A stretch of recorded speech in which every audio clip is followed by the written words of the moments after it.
This is Revathi. Welcome back to our channel. మీకు వినిపించబోయే కథ villain episode number 90. కథను రచించిన వారు నక్షత్ర గారు. తన పర్మిషన్తో ఈ కథను మీకు అందిస్తున్నాను. ఇక కథలోకి వెళ్దాము. సాయంత్రం 4 అవుతుండగా అభి ఫోన్కి మెసేజ్ వస్తుంది. ఓపెన్ చేసి చూస్తే పార్కులో వెయిట్ చేస్తున్నాను అంటూ దివ్య నుండి వచ్చిన మెసేజ్. ఓ, దివ్యని ఈరోజు కలుస్తానని చెప్పాను కదా, ఆఫీస్ వర్క్లో పడి ఆ విషయమే మర్చిపోయాను అని అనుకొని వర్క్ చేస్తున్న ఫైల్ క్లోజ్ చేసి బయలుదేరుతున్నాను అని రిప్లై ఇచ్చాడు.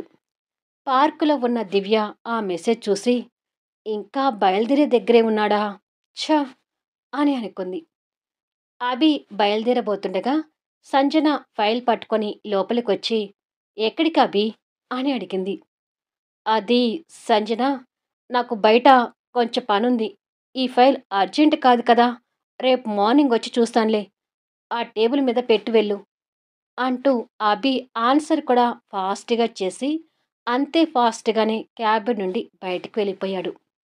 అభి అలా వెళ్ళడం చూసి సంజు ఆశ్చర్యపోతూ, బయట ఎంత ఇంపార్టెంట్ వర్క్ ఉన్నా దాదాపు ఆఫీస్ వర్క్ మిస్ చేసుకొని వెళ్ళడే, అంత అర్జెంటుగా ఎక్కడికి వెళ్తున్నట్టు అని అనుకుంది.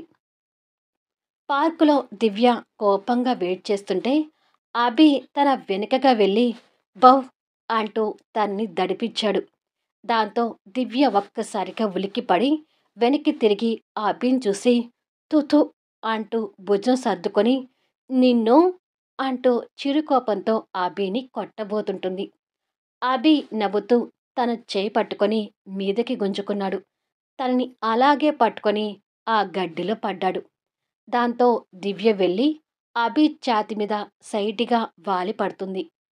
తన భుజం చుట్టూ చేయి వేసి తనని హృదయానికి హత్తుకొని, సారీరా దివ్య, నేను ప్రేమలో పడ్డం ఇప్పుడే కదా, ఇలా ప్రియురాలు కోసం రావటం నాకు అలవాటు లేక మర్చిపోయాను, ఇంకెప్పుడు ఇలా లేటుగా రానులే అని అన్నాడు. పో అభి, నువ్వు లేటుగా వచ్చినందుకు కాదు, నీతో ఇంత టైం మిస్ అయినందుకు బాధపడుతున్నాను అని అంది అభి ఛాతి మీద చిన్నగా గుద్దుతూ. అయితే మిస్ అయిన టైంని పొడిగిస్తూ నాతో ఇంకొంతసేపు ఉందుగాని అన్నాడు తన చేయిని చేతిలోకి తీసుకుని వేల మధ్య కలుపుకుంటూ. అలా చేసి నేను ఇంటికి లేటుగా వెళ్ళాననుకో, ఈసారి మా యశ్వంత్ అన్నయ్య నా పీక పీసుకున పిసికేస్తాడు అని అంది. ఇలా నువ్వు మీ అన్నయ్యకి భయపడుతుంటే ఇక మనం కలిసేదెలా అన్నాడు. నా ఫ్రెండ్ సాహితీ వాళ్ళ ఇంటికి వెళ్తున్నానని చెప్పి ఇక్కడికి వచ్చాను, ఇక ఎప్పుడు కలిసినా నా ఫ్రెండ్ పేరు వాడుకోవటమే అని అంది దివ్య. ఇదంతా మీ అన్నయ్యకి తెలిసిందే అనుకో, ఇక ఉగ్రతాండవం చేస్తాడేమో కదా అన్నాడు. ఖచ్చితంగా, కానీ మా అన్నయ్య మన పెళ్ళికి ఒప్పుకుంటే బాగుండు కదా అని అంది ఆశపడుతూ. అలాంటి ఆశలు పెట్టుకోకు, మీ అన్నయ్య అంత ఈజీగా ఒప్పుకునే రకం కాదులే అన్నాడు మెంటలోడు. నిజమే, కానీ మన పెళ్ళి ఎలా జరుగుతుందో అభి అని అంది దివ్య బాధపడుతూ. ఏదో రకంగా జరుగుతుందిలే దివ్య, నీ చెయ్యి మాత్రం ఇక వదిలేది లేదు అన్నాడు తన పట్టుకున్న చెయ్యిని ఇంకాస్త బిగిస్తూ. నువ్వు వదిలేస్తే నేను ఊరుకుంటానా ఏంటి, ఎన్ని కష్టాలు పడినా సరే నేను నిన్ను పెళ్లి చేసుకుంటాను అని అంది దివ్య భావోద్వేగంతో కన్నీళ్లు పెడుతూ. ఆ కన్నీళ్లు చూసి అభి బాధపడుతూ, ఏయ్ తిక్కల్, నవ్వుతూ మాట్లాడుకోవాల్సిన టైంలో ఈ కన్నీళ్ళేంటి అని తన కన్నీళ్లు తుడిచి తన నుదుటిన ముద్దు పెట్టుకొని, అనవసరంగా పెళ్లి గురించి ఆలోచిస్తూ నీ మనసు పాడు చేసుకోకు, ఎన్ని అడ్డంకులు వచ్చినా సరే మనమిద్దరం ఒక్కటవుతాము, సరేనా అని తనకి ధైర్యం చెప్పాడు. సరే అన్నట్టుగా దివ్య ఇంకా భావోద్వేగంతో కన్నీళ్ళు పెట్టుకుంటూనే తల ఊపుతుంది. నిన్ను పెళ్లి చేసుకుంటే ఫ్యూచర్లో మా ఇంట్లో వాటర్కి కొదవ ఉండదేమో అన్నాడు అభి. అభి మాటలు అర్థం కాక క్వశ్చన్ మార్క్తో చూస్తుంటే, నువ్విలా మాట్లాడితే కుళాయి తిప్పితే ఇక మా ఇంట్లో వాటర్ కొదవ ఎందుకుంటుంది అని అన్నాడు నవ్వుతూ. అభి మాటలకు చిరుకోపం తెచ్చుకుంటూ నువ్వు అంటూ అభి బుగ్గని గట్టిగా నొక్కుతుంది. అభి నవ్వుతూ ప్రేమగా తన తలని ఛాతీ మీద పెట్టుకొని తన తల నిమురుతూ పిచ్చిదాన్న, ఇలా మాటి మాటికి కులాయి తిప్పితే ఎలా మరి? ఏదైనా ధైర్యంగా ఎదుర్కోవాలి కానీ ఇలా కన్నీళ్ళు పెట్టుకోకూడదు అన్నాడు. నువ్వు నా పక్కనుంటే నేను ధైర్యంగానే ఉంటాను అభి అని అంది అభి గుండె చప్పుడు వింటూ. వాళ్ళిద్దరూ మాటల్లో ఉండగానే టైం గడిచి 6 అవుతుంటుంది. దివ్య చేతి వాచ్ చూసుకొని అమ్మో నేనిక వెళ్ళాలి అభి అంటూ లేచి కూర్చుంది. అప్పుడేనా అంటూ అభి కూడా లేచి కూర్చున్నాడు. మొన్న ఒకరోజు చీకటి పడుతూ ఇంటికి వెళ్తూ అన్నయ్య దృష్టిలో పడి బుక్ అయ్యాను. ఆ రోజు మా అమ్మకి నాకు ఎలా తిట్లు పడ్డాయో తెలుసా?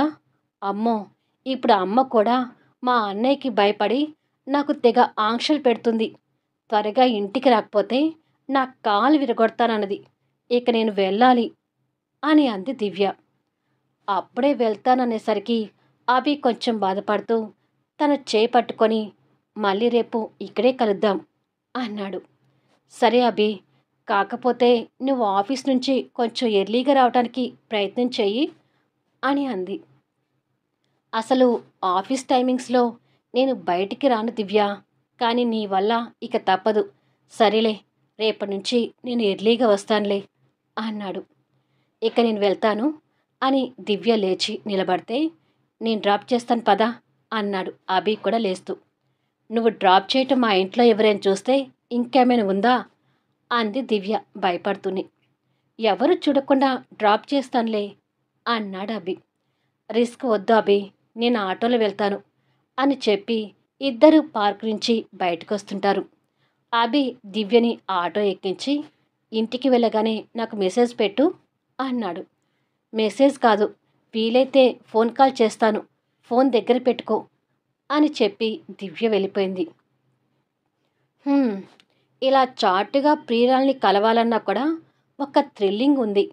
ఫ్యూచర్లో ఇవన్నీ స్వీట్ మెమొరీస్ లాగా గుర్తుండిపోతాయేమోలే అని అనుకొని మెంటలోడు కార్ స్టార్ట్ చేసుకుని బయలుదేరాడు. ఇక టెంపరోడు సంజు కోసం రోజు వెయిట్ చేసే దగ్గర కార్లో వెయిట్ చేస్తూ ఇప్పుడైనా ఈ రాక్షసి నాతో మాట్లాడుతుందా లేదా? తను మాట్లాడకపోతే నాకు పిచ్చెక్కేలాగా ఉంది. అయినా సరే నేను గాంభీర్యంగా నటిస్తూ బెట్టుతోనే ఉండాలి, తనకు తానే నాతో మాట్లాడాలి అని భీష్మించుకొని తన కోసం వెయిట్ చేస్తుంటే సంజు అక్కడికి రాబోతూ యశ్వంత్ కార్ని చూసి ఇప్పుడైనా ఈ టెంపరోడు నాతో మాట్లాడతాడా లేదా? మాట్లాడకపోతే నేను డైరెక్ట్గా పిచ్చి హాస్పిటల్లో పడేలాగా ఉన్నాను. సంజు సంజు అంటూ 1కి 10 సార్లు పిలిచే టెంపరోడు ఇవాళ ఒక్కసారి కూడా ఆ నోటి నుంచి నా పేరు వినకపోతే అసలు నా మనసులోనే లేదు అని అనుకుంటూ యశ్వంత్ మాట్లాడతాడనే ఆశతో వచ్చి సైలెంట్గా కారులో కూర్చుంటుంది. తను మాట్లాడితే బాగుండు అన్నట్టుగా యశ్వంత్ మనసులో అనుకొని పైకి మాత్రం గాంభీరత్వం నటిస్తూ కారు స్టార్ట్ చేశాడు. మాట్లాడలేదేంటి? మగాడికే అంత రోషం ఉంటే ఆడదానికి నాకెంత రోషం ఉండాలి? టెంపరోడు మాట్లాడే వరకు నేను అస్సలు మాట్లాడను అని అనుకొని సంజు కూడా మొండిగా భీష్మించుకొని కూర్చుంటుంది. ఎంతకు సంజు మాట్లాడకపోయేసరికి యశ్వంత్కి చిరాకులేస్తుంటుంది. తనకి ఇష్టమైన ఐస్ క్రీమ్ కొనిస్తే మాట్లాడుతుందేమో అని అనుకొని యశ్వంత్ ఒక ఐస్ క్రీమ్ పార్లర్ ముందు కారు ఆపాడు. సంజు చూస్తూ ఉండగానే యశ్వంత్ ఐస్ క్రీమ్ పార్లర్లోకి వెళ్ళాడు. నన్ను రమ్మనకుండానే ఈ టెంపరోడు ఒక్కడే వెళ్ళాడేంటి? నన్ను వదిలేసి ఒక్కడే ఐస్ క్రీమ్ తినొస్తాడా అని అనుకుంటూ ఉండగానే యశ్వంత్ తనకి ఇష్టమైన ఐస్ క్రీమ్తో వచ్చి కార్ డ్రైవింగ్ సీట్లో కూర్చొని తన వైపు చూడకుండానే ఫోజుగా తనకు ఐస్ క్రీమ్ అందించాడు. ఆ ఐస్ క్రీమ్ చూడగానే సంజుకి నోరు ఊరుతూ టక్కున సైలెంట్గా ఆ ఐస్ క్రీమ్ గుంజుకుంది. గుంజుకున్న వెంటనే దానిని ఓపెన్ చేసి ఇష్టమైన ఐస్ క్రీమ్ని ఆబరాగా తింటూ ఉంది. యశ్వంత్ కారు స్టార్ట్ చేసి వెళ్తూ ఇదేంటి ఐస్ క్రీమ్ తీసుకొచ్చి ఇచ్చినా కూడా ఒక థ్యాంక్స్ కూడా చెప్పకుండా నాతో మాట్లాడకుండా ఐస్ క్రీమ్ తింటుంది అని అనుకుంటూ వెళ్తున్నాడు. సంజు ఆ ఐస్ క్రీమ్ని ఇష్టంగా తినడం పూర్తి చేసి ఏమీ మాట్లాడకుండా బుద్ధిగా కూర్చుంది. రాక్షసి, ఐస్ క్రీమ్ కొనిపెట్టినా కూడా నాతో మాట్లాడడం లేదు, ఎంత పొగరుందో అని చిరుకోపంతో తిట్టుకుంటూ వెళ్తున్నాడు టెంపరోడు.